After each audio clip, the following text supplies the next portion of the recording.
Di pesisir Terengganu abad ke-18, lahir seorang pemuda bernama Channing. Pendiam, namun hati dan keberaniannya melebihi usianya.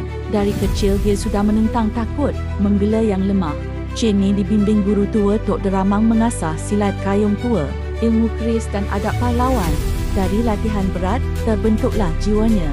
Tidak ganas, tapi tegas. Suatu malam, kampungnya diserang laman Raja Hitam.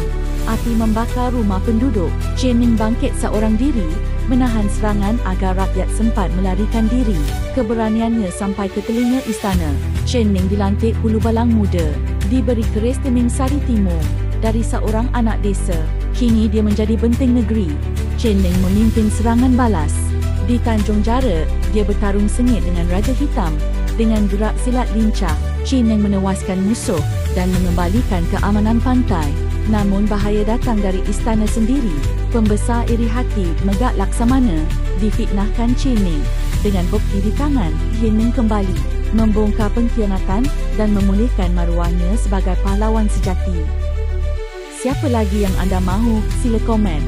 Jangan lupa subscribe, like and share.